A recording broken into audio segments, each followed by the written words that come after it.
전통 음식과 문화의 고장이죠. 전북발전연구원의 정명희 연구위원과 함께합니다. 안녕하세요. 안녕하세요. 네, 반갑습니다. 네, 반갑습니다. 네. 요즘 보면 한류 팬들이 많이들 찾아오시잖아요. 뭐 드라마 세트장도 그렇고 관광객들이 점점 늘어나는데 어떻게 그 지역 발전 연구자 입장에서 보면 최근에 이런 한류 열풍을 어떻게 바라보고 계십니까? 한류가 가지고 있는 단순한 그 문화적인 현상뿐만이 아니라 이제 경제적인 파급 효과들이 높아지면서 지역에서는 지역의 발전 전략과 어떻게 연계시킬 건가가 당연히 가장 큰 관심사겠죠. 네. 그렇죠. 특히 이제 문화산업에 대한 중요성이 강조되기 시작한 지는 꽤 오래되었지만 문화산업적인 측면에서 한류는 지역에서 굉장히 관심이 많습니다. 네네. 왜냐하면 현재 국내 문화 콘텐츠 산업 같은 경우에 약 87% 이상이 수도권에만 집중되어 있기 때문에 이러한 한류가 지역의 문화 산업의 규모를 확대시키거나 또는 새로운 발전 전략을 모색시킬 수 있지 않을까 기대가 되고 있습니다. 네. 뭐 여러 가지 고른 지역 발전도 함께 있어야 된다라는 말씀이신 것 같은데요. 네. 그런 측면에서 좀 보자면 현재 한류, K-팝에 대한 열풍이 대단하지만 지속적으로 갈 수 있냐에 대해서는 의문감을 표시하시는 분들이 조금 계시는 것 같거든요. K-팝의 한계에서 벗어나기 위해서 좀 지속적인 발전을 위해서 그렇다면 좀 지역과 연계해야 된다 이런 입장이실 것 같은데요. 네, 그렇죠. 그러니까 최근 그 한류에 대한 부정적인 시각들은 거의 대부분 한류가 어떤 유행을 타는 대중문화를 중심으로 하고 있기 때문에 홍콩 영화가 그랬듯이 유행이 바뀌면은 그 생명력이 끝나지 않겠나라고 하는 우려에서 대부분 지속되고 있고요. 한류가 처음 중국에서 발생했을 때부터 그런 우려들은 지속적으로 나왔었습니다. 그런데 예상했던 것보다 한류의 생명력이 굉장히 길었던 이유는 한류를 이끌었던 초기 천재적인 몇 명의 기획자나 아이돌 중심에서 작가 중심으로 한류의 주체가 이동되었기 때문이죠. 그러니까 작가들이 예를 들면 조선왕조실록을 예전에는 한문으로 봤었는데 못 보던 거를 한글로 번안이 되면서 이거를 중심으로 뿌리 깊은 나무라든지 해를 품은 해를 품은 달과 같은 새로운 창조물들이 만들어진다라는 거죠. 그래서 지역에서 가지고 있는 굉장히 소중한 그 전통 원형 문화들을 어떻게 이런 작가들에게 제공할 수 있는 소스로 개발될 수 있느냐 하는 부분들이 한류를 지속시킬 수 있는 방법이 되지 않을까 생각하고 있습니다. 지금 얘기를 해주셨지만 한국 문화의 원형이 있지 않습니까? 5,000년 넘는 이 한국의 역사와 지금의 한류를 좀 어떻게 연계하고자 이런 노력들이 곳곳에서 일어나고 있는데 이런 점에 대해서는 어떻게 생각을 하시는지요? 네, 근데 저희도 이제 지방의 어떤 그 문화 정책을 연구하는 측면에서 보면 사실 공공 부분에서 어떻게 관여해야 될 건가가 굉장히 고민스러운 부분입니다. 특히 이제 대중문화 중심의 한류에서 공공의 부분이 어떻게 접근할 것인가 하는 부분들은 저희 같은 연구자들도 끊임없이 고민하고 있는 부분들이고요. 대신 저희는 이제 이거를 공공 부분에서는 인력을 양성한다라든지 아니면은 원형 문화의 DB를 구축하거나 민간 부분에서 수익성 문제로 접근하지 못하는 부분들을 공공 부분에서 인프라를 조성해주는 그 시스템 구축 등이 필요하다라고 보여집니다. 그리고 이제 우리 전통 문화 지역이라고 한다면 경주, 전주 이런 지역들을 많이 떠올리지 않습니까? 특히 전주 같은 경우는 최근에 보니까 국제 한식 조리 학교가 개교를 했다고 하고요. 음식의 한류 가능성이 굉장히 높다라는 평가들을 받고 있는데 위원님께서 지금 전라북도에 계시지 않습니까? 직접 보시기에 전라북도의 문화적 강점이라면 어떤 점들이 있다고 보십니까? 전라북도의 문화적인 강점은 사실은 이제 더 이상 말할 필요 없이 저희는 예전부터 맛과 멋의 고장이었고 예향의 고장을 하면 이제 전북을 떠올렸죠. 그만큼 문화적인 유형의 문화자산이나 이런 숫자적인 측면이 아니라 생활 속에 녹아있는 전통 생활 문화가 전라북도의 가장 큰 강점이라고 볼 수 있습니다. 예를 들면 방금 말씀하신 음식 문화를 어떤 분은 전라북도 음식이 한국 음식의 꽃심이다라고 표현을 하신 적이 있는데 박제되어 있는 박물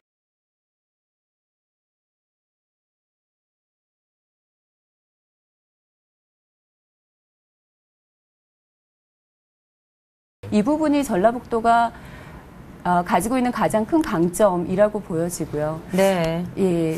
우리의 전통 문화가 어쨌든 농경 문화를 기반으로 만들어졌기 때문에 농도였던 전라북도에서 그런 예술적인 그 배경이 탄생했던 거는 어쩌면 당연한 거라고 볼 수 있습니다. 네. 또 소리하는 분도 굉장히 많으시고 풍류를 즐길 줄 아는 그런 곳인 것 같습니다. 한류 관광객들이 전라북도 지역을 많이 찾는 편인가요? 찾으면 어떤 것들을 주로 하시는지 궁금한데요. 그 한류 관광객을 이제 그 최근 그 한류에 관한 많은 그 언론에서는 이제 외래 관광객들만을 한류 관광객이라고 보고 있는데 저희는 전통 문화에 관심이 있는 국내 관광객을 포함한 많은 그 관광객들을 저희는 한류 관광객의 범주에 포함을 하고 있고요.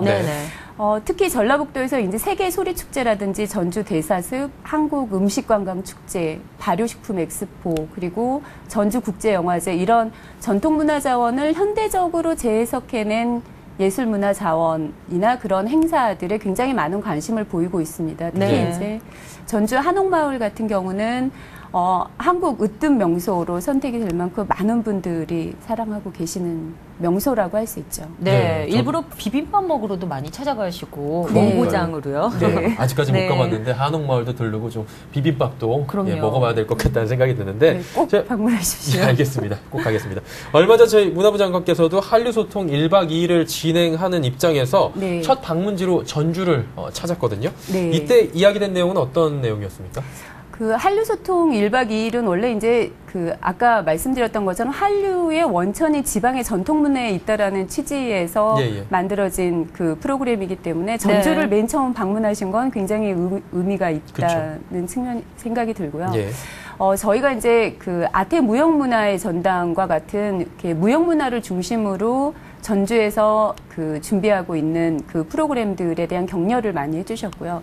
전주, 익산 등을 중심으로 해서 전통 문화를 중심으로 한 그 제2세대의 어떤 한류의 발전 전략을 선두적인 역할을 전라북도에서 좀 해줬으면 좋겠다라는 말씀을 하셨습니다.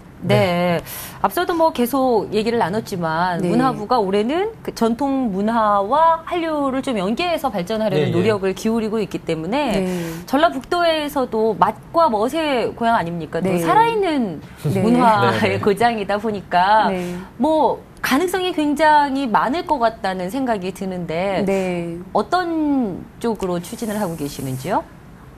사실 이제 전라북도의 전통문화 자원과 지역 발전의 연계 전략은 이미 이제 전주가 전통문화 중심 도시로 선정이 되어 있고요. 그리고 이제 많은 그 지역의 정책들이 이거와 연계를 하고 있습니다. 그러니까 한스타일진흥원과 같이 이미 전통문화 자원을 산업화, 대중화하기 위한 노력들이 되어 왔고, 다만 저희가 이제 최근에 그 한류와 연계해서 새롭게 구상하고 있는 부분들은 단순하게 산업적인 측면이 아니라 지역의 지역 주민들과 지역에 있는 향토 산업들을 어떻게 엮어서 갈 수 있는지에 대한 부분으로 정책적인 관심이 모아지고 있고요.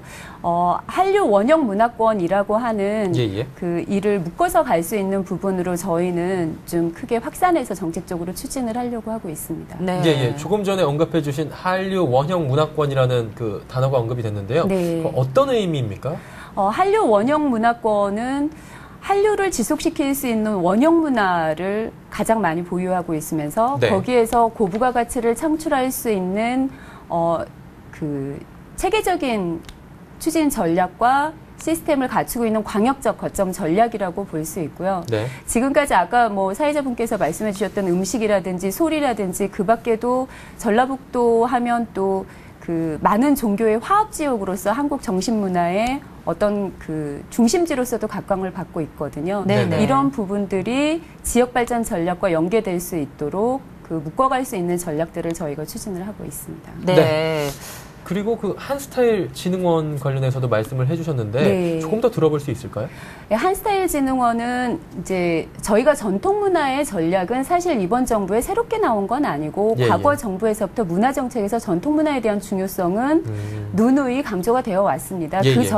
전에는 한 브랜드 정책이었고 그 다음엔 한스타일 정책이었고 그리고 이제 이번에 그 전통문화의 창조적 발전 전략으로 연계가 되는데 한스타일 정책에 있어서 전라북도가 가지고 있는 한복, 한식, 한지 등의 6가지 분야를 중심으로 해서 전통문화의 어떤 창조적인 거점으로서의 그 이렇게 시설로 저희가 건립이 됐고요. 한사일진흥원에서 앞으로 그런 인력들을 양성해내거나 그런 1인 창조기업과 같은 그 새로운 시스템을 구축해내는 그런 역할들을 할 걸로 기대가 되고 있습니다. 네. 네. 참 그 전라북도가 가진 뭐 6가지도 얘기를 해주셨지만 네. 여러 가지를 잘 살려서 이 한류 원형 문화권 구축을 해 나가실 텐데 네. 세부적으로 좀 어떻게 생각을 해볼 수 있을까요, 앞으로? 일단은 이제 그 세부적으로 그 추진을 하는 데 있어서는 첫 번째는 문화부의 큰 정책과 저희가 이제 지방의 정책이 같이 가야 되기 때문에 지금 단계에서는 그 국가 단위에서 해야 될 일과 지방 단위에서 해야 될 일 그리고 분야적인 세부적인 분야들로 저희가 이제 추진해서 구상을 하고 있는 단계입니다. 네네. 먼저 한류 원형 문화권뿐만이 아니라 한류를 전통문화자원과 연계하기 위해서는 인력 양성이 가장 큰 문제라고 볼 수 있는데요. 네. 대중문화를 이끌어가는 그 대중문화 시장에서의 인력과 전통문화, 특히 원형문화를 발굴하고 연구하고 이거에 대한 공공적인 측면에서 연구할 만한 인력은 이제 국가 단위에서 양성을 해야 된다라고 보고 있고요. 예, 예. 저희는 한류 원형문화대학원과 같은 부분을 국가 단위에서 큰 프로젝트로 그 추진을 해야 된다라고 생각을 하고 있습니다. 그리고 두 번째는 저희 이제 지방정부에서는 전라북도에서 강점을 가지고 있다라고 생각이 되는 소리, 음식,